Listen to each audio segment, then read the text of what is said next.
Hey everyone, Michelle Markey with Medina Domestic Art Studio, and today I'm going to talk about coloring on top of a DTF that's already been ironed on to the fabric, such as this one has.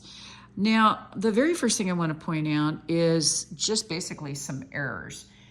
When I originally colored this, I did it in Procreate, but I forgot to check to see how transparent my coloring is, which is and can be a problem with Procreate.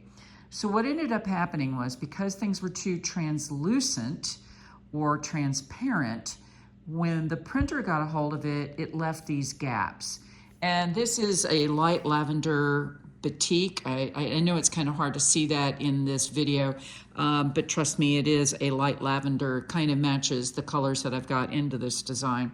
So what I want to show you today is how you can go about fixing this, some things to do and obviously some things not to do.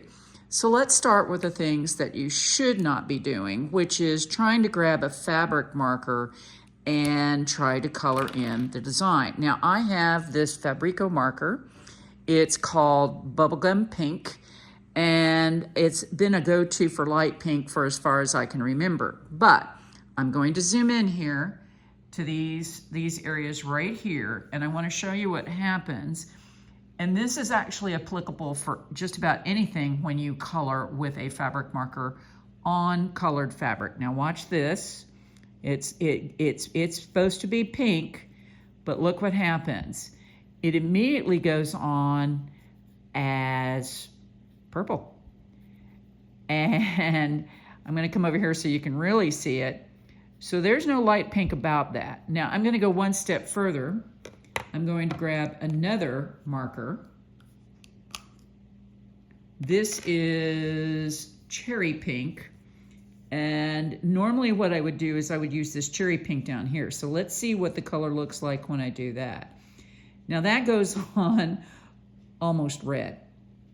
So this is a case in point when you guys all ask me, why do we use acrylic markers instead of fabric markers, particularly on denim or colored fabric?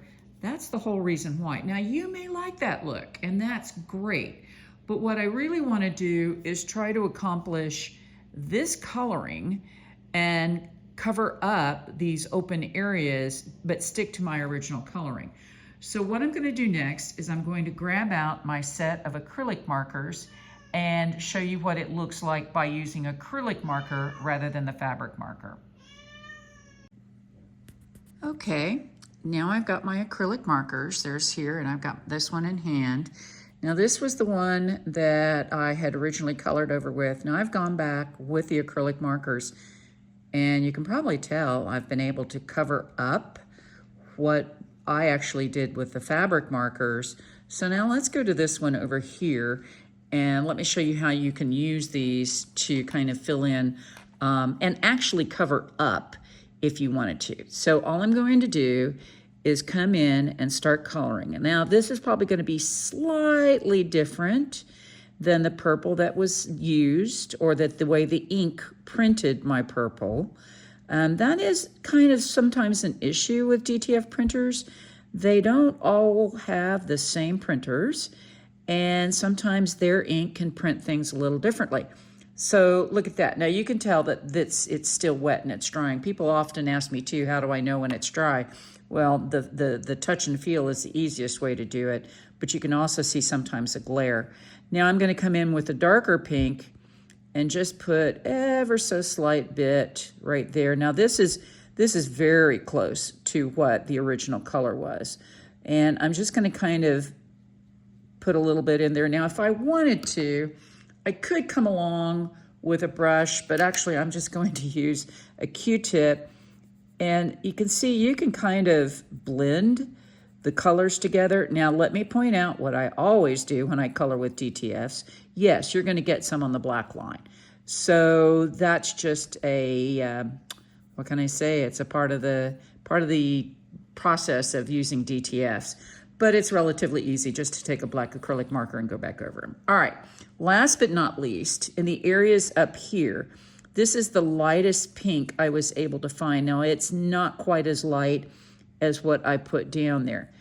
But here again, the point is I'm going back in, covering up the little gaps that were left due to the lack of ink, and then coming in and blending that so that, voila, look at that. Looks just as good as if it were printed, and no one is really the wiser except for you. Now, probably what I would do is I would come in where the two colors meet and just go over it so I feather the color out a little bit so it's not just so noticeable. Let's just go up here and do kind of the same thing to this one, just to kind of walk you through the process one more time.